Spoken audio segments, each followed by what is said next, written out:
भगवते वासुदेवाय।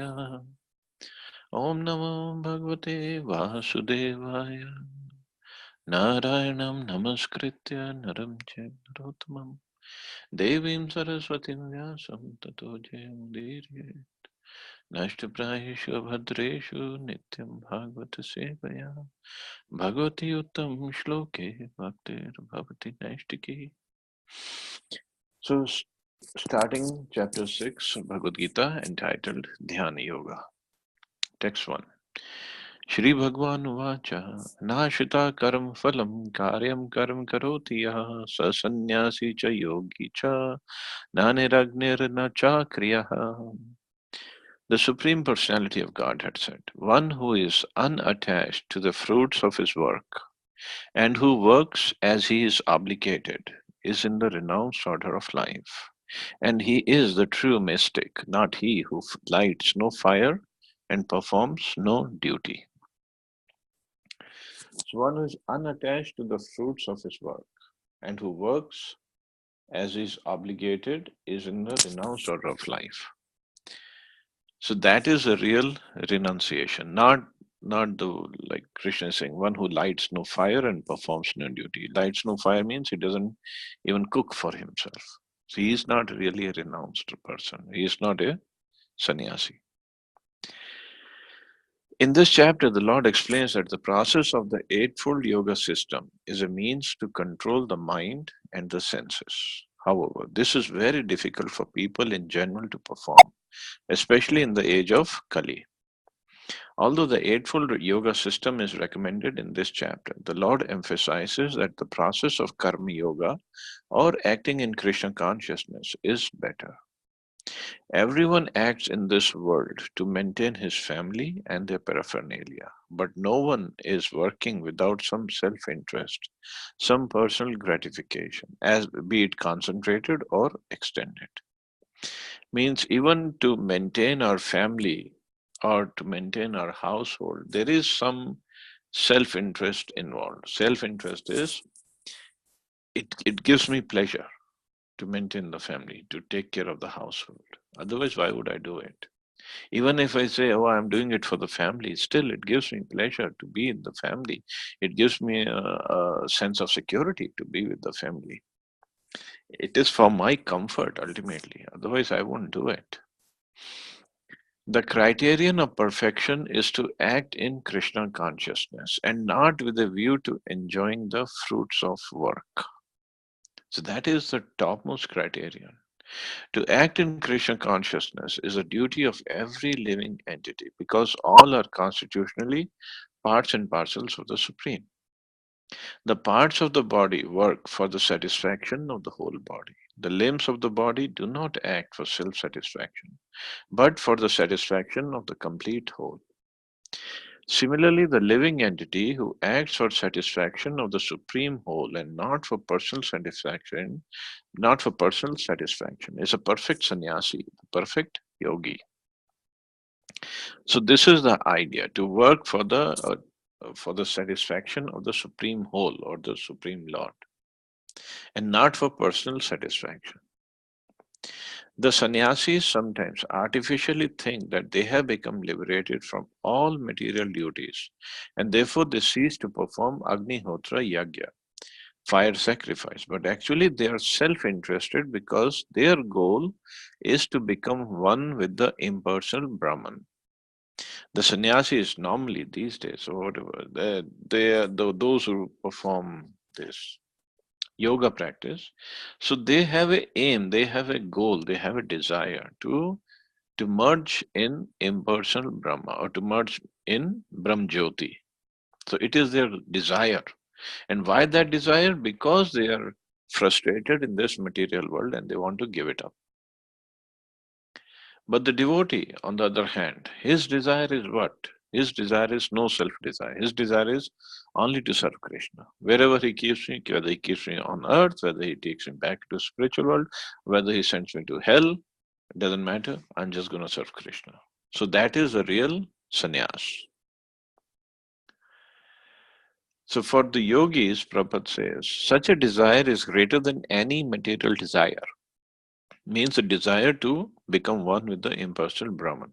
But it's not without self interest. Similarly, the mystic yogi who practices the yoga system with half open eyes, seizing all material activities, desires some satisfaction for his personal self.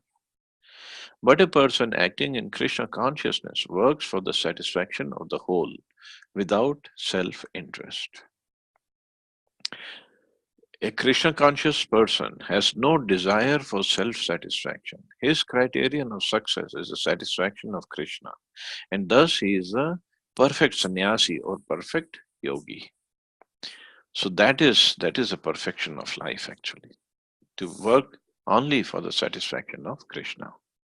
Lord Chaitanya, the highest perfectional symbol of renunciation, prays in this way: O Almighty Lord, I have no desire to accumulate wealth, not to enjoy beautiful women, nor do I want any number of followers. What I want only is a causeless mercy of your devotion service in my life, birth after birth. So that is a desire of Chaitanya Mahaprabhu, and that's what he has taught us, what to desire and what not to desire. But obviously, to come to that level of highest perfectional stage, it's not easy. There will be so many tests on the way. And one should not feel that, one should feel bad that I still have desires, but this is not something that, not a crime, actually. We are born with material desires. If we didn't have desires, we wouldn't be here in the material world to begin with. So to have desires is not a crime, but yes, it's an obstacle on the path of bhakti to make proper progress. So with the when we make advancement in bhakti, with the progress in bhakti, slowly these desires will go away. So it takes time, takes long time. Takes two. Yam sannyasam iti prahur yogam tam vidhi pandava nahi asanyasasta sankalpo yogi bhavati kashchana. What is called renunciation, you should know to be the same as yoga, or linking oneself with the Supreme. O son of Pandu, for one can never become a yogi unless he renounces the desire for sense gratification.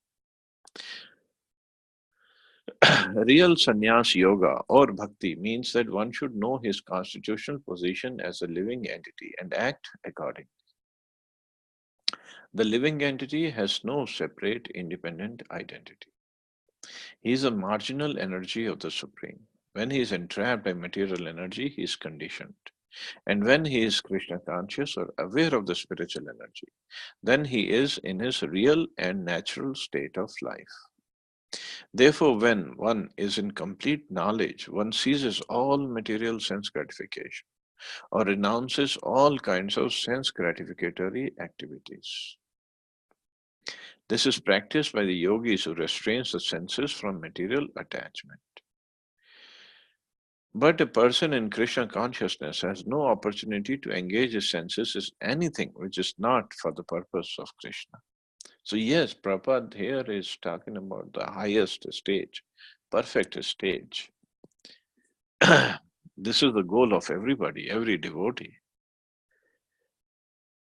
Therefore, a Krishna conscious person is simultaneously a sannyasi and a yogi. Why a yogi? Yoga means to link oneself, to link one's consciousness with the Supreme.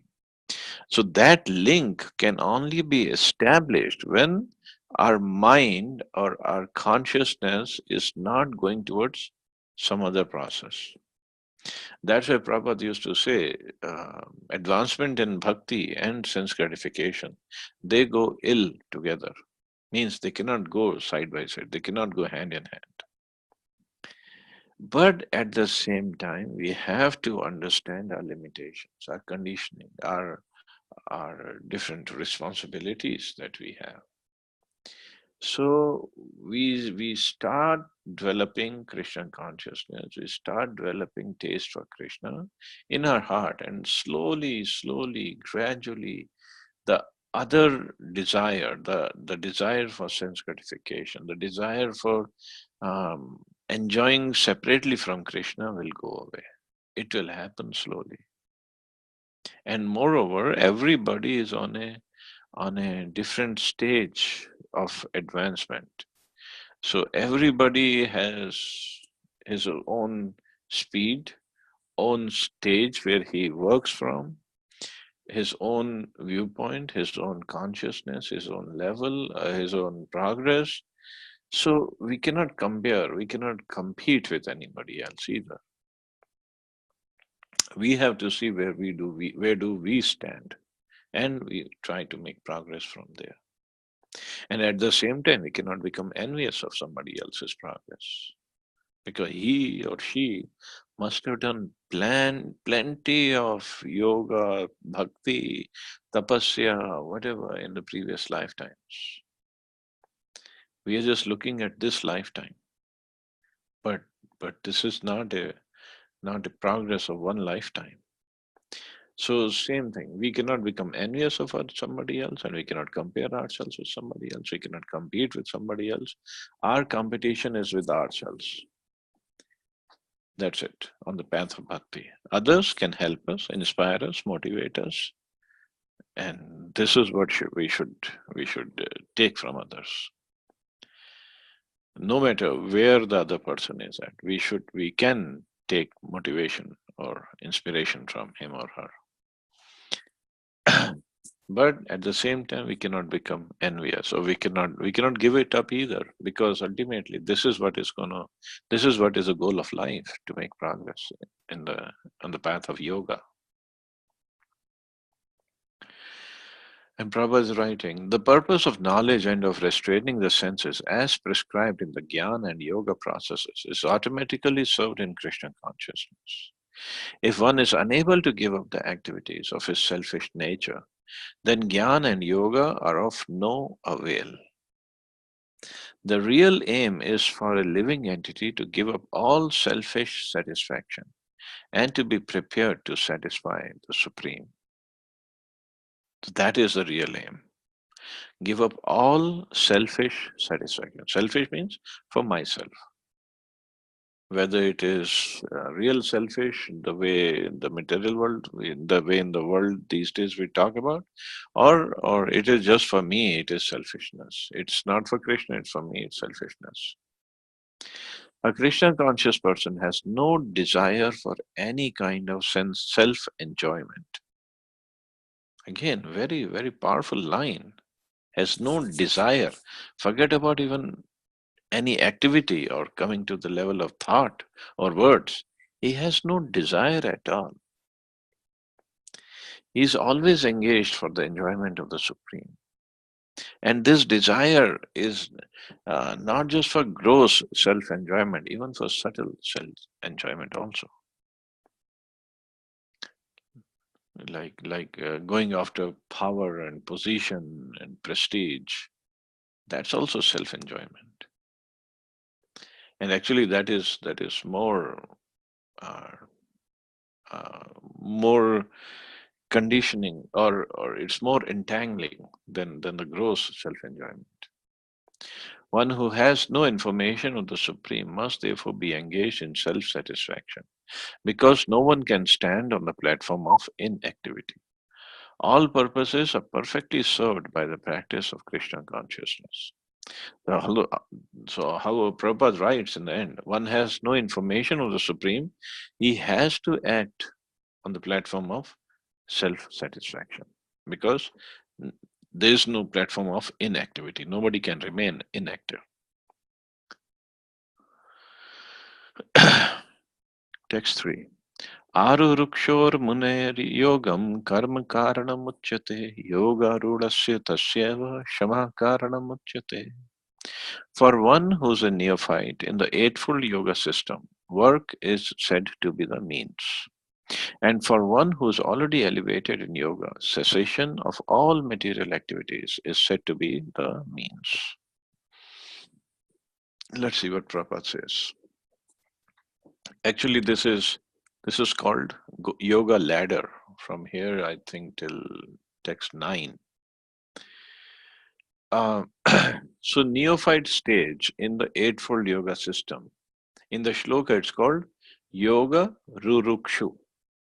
So that's the beginning stage. And the final stage is Yoga Ruda, already elevated in yoga. So the process of linking oneself with the Supreme is called yoga. It may be compared to a ladder for attaining the topmost spiritual realization. This ladder begins from the lowest material condition of the living entity and rises up to the perfect self realization in pure spiritual life. According to various elevations, different parts of the ladder are known by different names. But all in all, the complete ladder is called yoga and may be divided into three parts, namely Jnana Yoga, Dhyana Yoga, and Bhakti Yoga. The beginning of the ladder is called Yoga Rurukshu stage, and the highest rung is called Yoga Ruda. So we have to see where do we stand. So beginning is Yoga Rurukshu, then he goes through Jnana Yoga, then actually he goes through um, first he goes from Yoga Rurukshu to start with, then he says, okay, Karm Khanda activities. And then when he gets frustrated by Karm Kanda, then Karma Yoga to Jnana Yoga, Dhyana Yoga, and then ultimately Bhakti Yoga. Well, now some people might say, why ultimately Bhakti Yoga? Why we are saying ultimate? That is ultimate, that's the topmost. Actually, that answer is given by Krishna himself in the last verse of this chapter. So once we get to the last verse, we'll see why Prabhupada is calling Bhakti Yoga as the topmost. So concerning the Eightfold Yoga system, attempts in beginning to enter into meditation through regulative principles of life and practice of different sitting postures are considered fruitive material activities. All such activities lead to achieving perfect mental equilibrium to control the senses. When one is accomplished in the practice of meditation, he ceases all disturbing mental activities. So the beginning stages of yoga is when one does bodily exercises and at least come to the platform of controlling the senses. And then in the end, Prabhupada writes about bhakti. A Krishna conscious person, however, is situated from the beginning on the platform of meditation because he always thinks of Krishna. And being constantly engaged in the service of Krishna, he is considered to have ceased all material activities. So this is Prabhupada's analysis of Krishna conscious person. He always thinks of Krishna. Yes, he does, a Krishna conscious person. But are we at that level? That we have to see. Just because we got initiated, just because we got this wonderful name, and we wear nice dhoti, kurta, put on nice tilak, and kanthi mala is there, and the bead bag is there, and everything. Are we always thinking of Krishna? That's the that's a criteria. Rest, everything is external. What is inside? That's what we have to see. That's what decides whether which stage of the ladder we are at.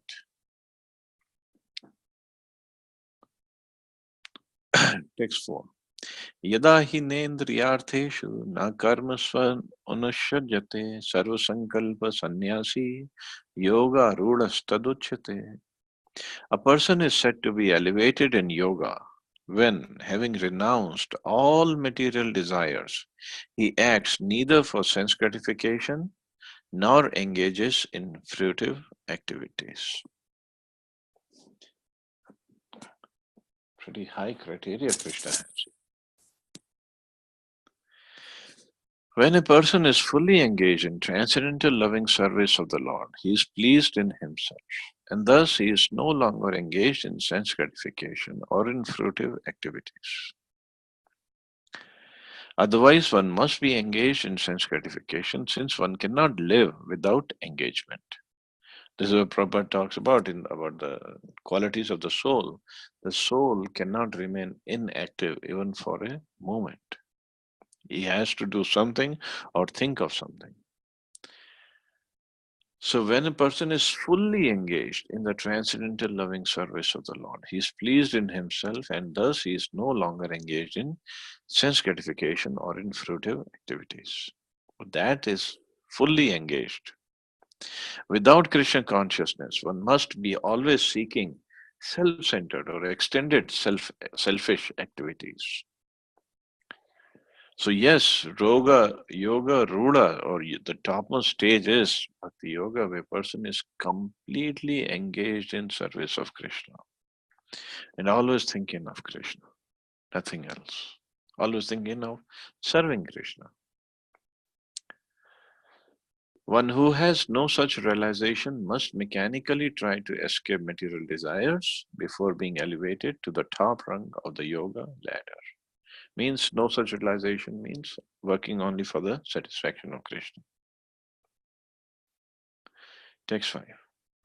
उद्धरेत आत्मनात्मानं नात्मानं अवसाद्येत आत्मेव हि आत्मनो बंधुरात्मेव रिपुरात्मनः. One must deliver himself with the help of his mind and not degrade himself. The mind is a friend of the conditioned soul and his enemy as well. So basically, everything it boils down to the mind, and mind has to be controlled by the intelligence. But if the mind is not controlled by intelligence, mind becomes more powerful than the intelligence. Then mind is the enemy of a conditioned soul. And with the help of mind, one can elevate himself, one can deliver himself. And actually, it's a game of mind, and mind is very powerful. It is very, very powerful. If we, when we go to sleep at night, if in our mind we have done the programming that I will get up early in the morning and do whether attend Mangala Aarti and whether I will chant my rounds, a person will get up early morning. But if he is like, oh, if I get up, I'll chant and I'll attend the Mangala Aarti. But if I don't, it's okay. It's Sunday after all. I have worked 5 days and Saturday also. I was doing so many things. Then definitely one will not get up. It's all about mind. It's how we program it. So mind plays very tricky games. And mind of a conditioned soul is compared to a monkey, a mad, a crazy monkey who has who has eaten dhatura. Dhatura, if you know, it's very, very strongly intoxicating seed. So it's a mad monkey who has eaten dhatura. Good luck controlling that monkey. So that's what mind is compared to. But it can be controlled. After all, Krishna is Rishikesh. Rishikesh means he's controller of all our senses, and mind is considered one of the senses. So idea is to engage ourselves in the service of Krishna. And when we do that, slowly, slowly, slowly, slowly, mind will come in control. Even when we are doing the service, even when we are chanting, even when we are doing other activities and service of Krishna, still mind will go here and there. Don't worry, bring it back. It will not come in under control in one day or 1 year or one lifetime, maybe. But slowly, slowly it will. Because Krishna is more powerful than the mind. But if we don't engage, then the mind could be the friend or the worst enemy. The word Atma denotes body, mind, and soul, depending upon different circumstances. In the yoga system, the mind and the conditioned soul are especially important. Since the mind is a central point of yoga practice, Atma refers here to the mind. The purpose of yoga system is to control the mind and to draw it away from attachment to sense objects. So this is what the yogis do when they sit down and try to meditate. Try to control the mind, trying to bring the mind back from all the um, engagements and bring it to maybe a void, or concentrate on a light or a word or a sound, whatever. Try to force it back from the whole world and bring it in the control. This is the purpose of yoga. Of course, bhakti yogis, they tried, because artificially they say we cannot concentrate on something, so they try to, okay, see the beautiful form of Krishna. That's where in ISKCON temple, some deities of Radha Krishna or any other deity, God Nitai, Jagannath, Baldev, Subhadra, Sitaram, Lakshmana, they're decorated so beautifully every single day. So this, it serves as a purpose. It serves as our center of attraction for our mind. Mind looks at the beautiful form of Krishna, Radha Krishna, and hopefully throughout the day, mind will remember it. Mind will think of it whenever something happens. And other activities also there in Krishna consciousness movement. The idea is to engage ourselves, just like in the third chapter we read. Yes, my intelligence is above the mind is above the senses, and but the soul is above all of them. So if we cannot engage the mind right now, at least engage the senses in the service of Krishna. Slowly, slowly, slowly, hopefully one day the mind will also come in control, and when it tastes the sweetness of service of Krishna. So engaging the senses means you have that we have the hands, we have the legs, we have the eyes, ears, nose, mouth. Tongue has two purposes, skin. So we can use everything in the service of Krishna, even if the mind is not there. Many times people say when we chant and we are trying to chant 16 rounds, and people do comment that, oh, when you're chanting, your mind is going here and there. Okay, it must be. It might be because we haven't controlled the mind yet. But still, if we are engaging ourselves, engaging the tongue, engaging the hand in touching the beads, tongue in chanting, ears in hearing the name, it's still better, even if the mind is not there. Of course, the best chanting is when the mind is also engaged, no doubt. But even if the mind is not there, that chanting is still better than doing some other nonsense activity. So even if people say, "Oh, you are not chanting attentively," so it's okay. It's better than not chanting at all. Of course, it's not as good as pure chanting, no doubt about it, but it's better than not chanting at all. So similarly, other services. Many times we see, I mean, devotees when like Matajis make beautiful flower garlands in the temple, or they're cooking for Krishna. But while making garlands, while cooking for Krishna, they're talking to each other, and many times it's mundane talk. But still, at least they are there trying to do service for Krishna. Okay, mind is not there, fine. But at least the body is engaged in the service of Krishna. So slowly, slowly, slowly, somehow, someday, mind will come in the control, and mind will say, okay, I will also come in the service of Krishna. That's how it works. The purpose of yoga, okay, that way. It is stressed here, and the mind must be so trained that it can deliver the conditioned soul from the mire of nescience. In material existence, one is subjected to the influence of mind and the senses. In fact, the pure soul is entangled in the material world because the mind is involved with the false ego, which desires to lord it over material nature. The pure soul is entangled in the material world because the mind is involved with the false ego, which desires to lord it over material nature. This is the basic reason we are here. We want to lord, we want to control the material nature or enjoy the material nature.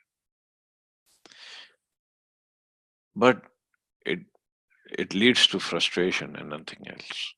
Therefore, the mind should be so trained that it will not be attracted by the glitter of material nature, and in this way, the conditioned soul may be saved. One should not degrade oneself by attraction to sense objects. The more one is attracted by sense objects, the more one becomes entangled in material existence. The best way to disentangle oneself is to always engage the mind in Krishna consciousness. So always engage the mind. Or if the mind is not engaged, at least we engage the body.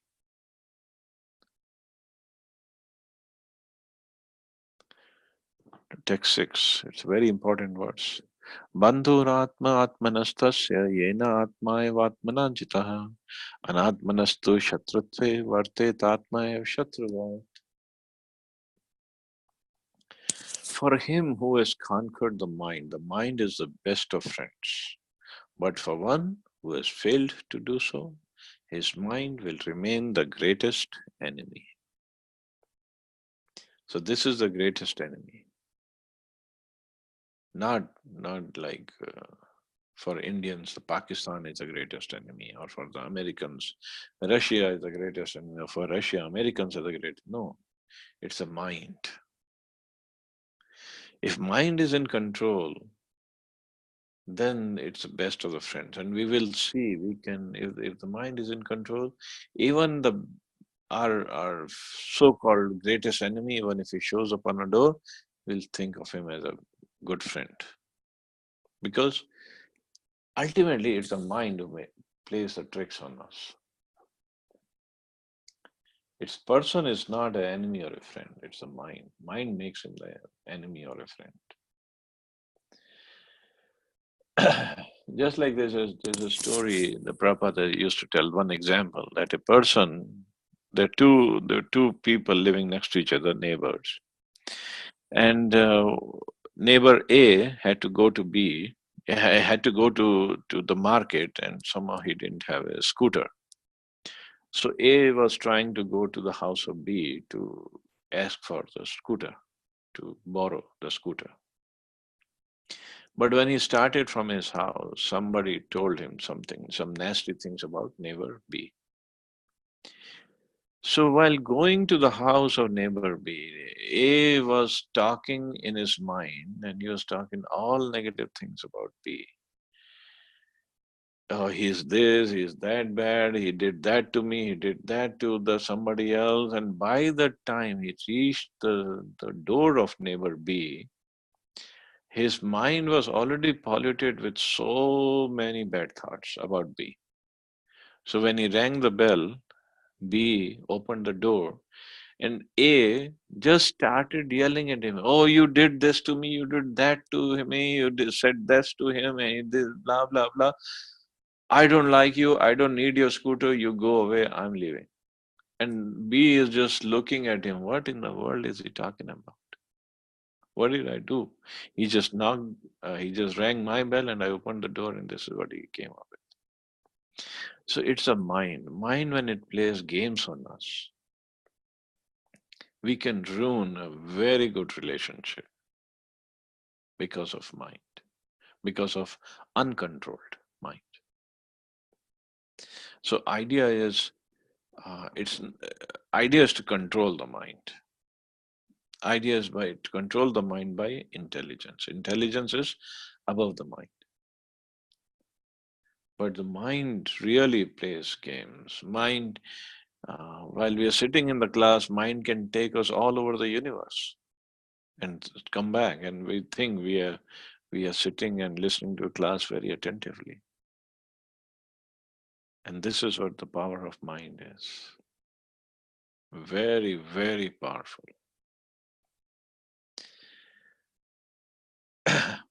In the purport, Prabhupada writing, the purpose of practicing Eightfold Yoga is to control the mind in order to make it a friend in discharging the human mission. The same thing when Bhagavad Gita started, Arjun had no control over his mind, or at least he was by under the influence of Yog Maya, not Mahamaya. So it was Krishna's desire that he asked those questions, and he was bewildered. But he acted like he has no control over his mind, and this is the situation of all of us actually. And then Krishna's instructions, Krishna's inspiration, motivation, his association, that changed Arjuna's thought point. Unless the mind is controlled, the practice of yoga for sure is simply a waste of time. Of course, from Prabhupada's point of view, it's simply a waste of time. From us, it is, yes, it is still, we are still trying to do something better than doing something else. One who cannot control his mind lives always with the greatest enemy, and thus his life and his mission are spoiled. The constitutional position of the living entity is to carry out the order of the superior. As long as one's mind remains an unconquered enemy, one has to serve the dictations of lust, anger, avarice, illusion, etc. But when the mind is conquered, one voluntarily agrees to abide by the dictation of the personality of Godhead, who is situated within the heart of everyone as Paramatma. Real yoga practice entails meeting the Paramatma within the heart, and then it follows his dictation. For one who takes to Krishna consciousness directly, perfect surrender to the dictation of Lord follows automatically. So the perfect surrender, that taking to Krishna consciousness fully, directly, with full surrender, with full enthusiasm, it takes time because the mind is not in control, and mind will go here and there. That, like Prabhupada is saying, now one whose mind is not in control, one has to serve the dictations of lust, anger, avarice, illusion, Kam, Krodh, Lobh, Moh, Mad, Matsarya. It will take over. They take over. So that's when we have to control the mind. And that's why Prabhupada's Guru Maharaj, Srila Bhaktisiddhanta Saraswati Thakur used to say, every morning when you get up, beat the mind 100 times with a stick. And at night, beat it up with shoes 100 times.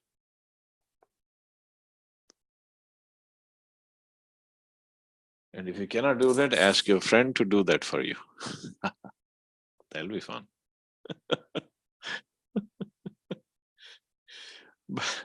But means one has to control the mind. Of course, that's Bhaktisiddhanta Maharaj's way of saying things. Idea is to control, and best way to control is to give it a higher taste, higher taste, higher taste, and to and like um, yeah, it was Bhaktisiddhanta Saraswati Thakur only. There's a wonderful book called Vaishnav K. Vaishnav, what kind of Vaishnav you are. It was by Bhaktisiddhanta Saraswati Thakur. In that book, he separates a mind from himself and he makes him sit in front of him and he talks to the mind. What kind of devotee you are? And it's a wonderful conversation. Why don't you let me chant? Why you want all kinds of prestige, power, position, and material designations? Why you want all this? And this is what we should do with our mind also. Why you don't follow the instructions of Krishna? So if we have a serious talk, of course, don't talk in front of others with the mind, then it will be a big problem. They'll say, why this guy has gone crazy. So in a separate room, we can talk to our mind, and we should. Soul is very powerful. Soul is much powerful than all this material. Mind is still material. Intelligence is material. It's a material body. The soul is spiritual. It's very powerful. It can control the mind. So we have to exercise that control. And if it is controlled, then what happens? Jitatmana prashantasya paramatma samahita shitoshna sukh dukkeshu tatha mana apamanayo. For one who has conquered the mind, the super soul is already reached, for he has attained tranquility. To such a man, happiness and distress, heat and cold, honor and dishonor are all the same. Because basically, if somebody abuses us, somebody said bad things to us or about us, it's the mind who gets affected. Nothing else gets affected. Soul does not get affected. The gross body will not get affected. Intelligence cannot get affected. It's the mind which gets affected. And then the mind is affected, then we are not in peace anymore. It makes us distressed. The mind must admit some superior dictation and follow it. The effect of controlling the mind is that one automatically follows the dictation of the Paramatma or Super Soul. Because this transcendental position is at once achieved by one who is in Krishna consciousness, the devotee of the Lord is unaffected by the dualities of material existence, namely distress and happiness, cold and heat, etc. This state is practical samadhi or absorption in the Supreme. Text 8. ज्ञान विज्ञान तृप्तात्मा कूटस्थो विजितेन्द्रिय युक्त इति उच्यते योगी समलोष्टाश्रम कांचनः. A person is said to be established in self-realization and is called a yogi or mystic when he is fully satisfied by virtue of acquired knowledge and realization. Such a person is situated in transcendence and is self-controlled. He sees everything, whether it be pebbles, stones, or gold, as the same. So, person is said to be established in self-realization when he is satisfied by virtue of acquired knowledge and realization. Prabhupada starts his purport. Book knowledge without realization of the supreme truth is useless. So it's not just a theoretical knowledge. Theoretical knowledge, when it is put in practice, and then by practice we get the realizations. So that is most important. Realizations. The Bhagavad Gita is a science of Krishna consciousness. No one can become Krishna conscious simply by mundane scholarship. One must be fortunate enough to associate with a person who is in pure consciousness. A Krishna conscious person has realized knowledge by the grace of Krishna because he is satisfied with pure devotional service. By realized knowledge, one becomes perfect. So it's not just a theoretical knowledge. Theory is good. We have to have the theory, otherwise we might get some other realizations we're not supposed to. But theory is good, and practically we have to apply it, and then we get the realizations. And realizations, of course, they keep on perfecting the realizations. We get more realizations, more perfect realizations, and then when we grow more, advance more realizations will come. And this is what the advancement is all about. And then when we realize, we we approach Krishna differently. We approach Bhagavad Gita differently. We can deduce different meanings because our realizations are different now. Just like even in the mundane world, I mean, when we were little, we used to read about all these planets, and we used to look at sun. Suns used to be just like a little ball of fire. And then we went to higher higher classes, and then we learned sun is millions of times bigger than Earth, and there is so much of heat in it. And then when you looked at the sun, realization was different. Our experience was different because we had better knowledge. Now, when we look at sun, oh, sun is millions of times bigger because it is so far away. It looks small, but it is very big. And then when we study about our sun, because of sunlight, all the life is surviving on earth and the seasons change, and then we appreciate it better. And then about sun, the realizations are different. So that's how it works. So we keep on study, we practically apply, and then the realizations will come. Last verse for today, text 9. सुहृन्मित्रा युदासीन मध्यस्थ द्वेष्य बंधुषु साधुष्वपि च पापेषु sambuddhirvivishishyate. A person is considered still further advanced when he regards honest well-wishers, affectionate benefactors, the neutral, the mediators, the envious, the friends and enemies, the pious and the sinners, all with an equal mind. There is no purport here, but again, further advanced when he regards everybody with an equal mind. It's amazing. But we have to come to that level to make further progress. So I'll stop here. See anybody has any questions or comments?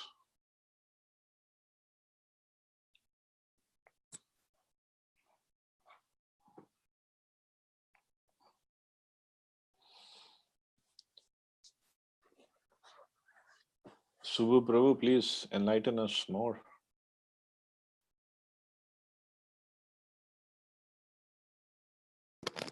Hare Krishna, Prabhuji. Hare Krishna. Yeah, 2 points. One, Srila Prabhupada in this 8th verse says, realize knowledge and transcendental knowledge. What is the difference between the two? Well, the transcendental knowledge is knowledge of the Lord, but when it is theoretical, till we apply it and get some realizations out of it. Just like Bhagavad Gita is a transcendental knowledge. But if there is no realizations, because if we haven't applied it, then it remains theoretical. And okay, so transcendental is related with the Lord, and the realized is self-realization. Yeah, we have to realize. Just like in the 8th verse, towards the end, Prabhupada says, "No, by transcendental knowledge, one can remain steady in his convictions. But by mere academic knowledge, one can be easily deluded and confused by apparent contradictions. It is a realized soul who is actually self-controlled." So theoretical knowledge is good, but we have to ultimately realize it by practically applying it. Thank you, Prabhuji. And another question is, in the chapter 3 to 6, from Karma Yoga to Karma Sannyasa Yoga to Dhyan of Atma Samya Yoga, uh, is Krishna not talking about the self? Whereas we have seen that it's mentioned that we are talking about bhakti. Bhakti, is it not officially introduced, say, from chapter 7 onwards or 9 onwards? Because there is generally talks about Gyan Yoga only. Whereas here the bhakti is also introduced. Can you throw some light on it? See, yes, middle 6 chapters are about Bhakti Yoga, first 6 are Karma Yoga, and last 6 are Jnana Yoga. But Srila Prabhupada, because he wrote the Bhagavad Gita commentary as Bhagavad Gita as it is. So understanding the heart of Krishna, he has introduced Bhakti Yoga in practically every verse, whatever Prabhupada wrote, because he understood what Krishna really wants. But for those who want to study it academically, so yes, bhakti is introduced towards the end of 6th chapter, which is last verse when Krishna talks about who's the topmost yogi, and then there onwards 7th chapter onwards till 12th chapter, end of 12th chapter, he talks about bhakti. but from Prabhupada's point of view, because he said Krishna, this is what Krishna wants towards in 18th chapter, when he says Sarva Dharman Parityaja and Man Manamba Mad Bhakto. Basically, he wants us to become devotees. So he has written not the Shabda Arth. He has not written the literal meaning. He has given Bhav Arth of the shlokas. So he introduced bhakti even from the first verse. If we read it.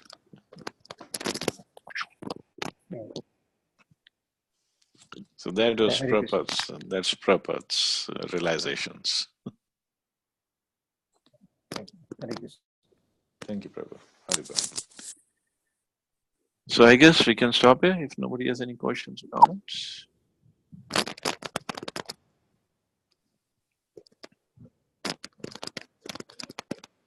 Thank you very much, Prabhu, for that wonderful answer. Thank you, Prabhuji. It's only by your mercy I'm getting some realizations. This is the biggest joke. No, it's not a joke. It's a truth. I am getting your mercy all the time. Chalo, I guess we can stop here. You all have a wonderful day. Enjoy your Sunday. Hare Krishna. Thank you, Jai Prabhuji. Srila Prabhupada. Hare Hare Krishna. Krishna, Prabhuji. Krishna Hare Guruji. Krishna.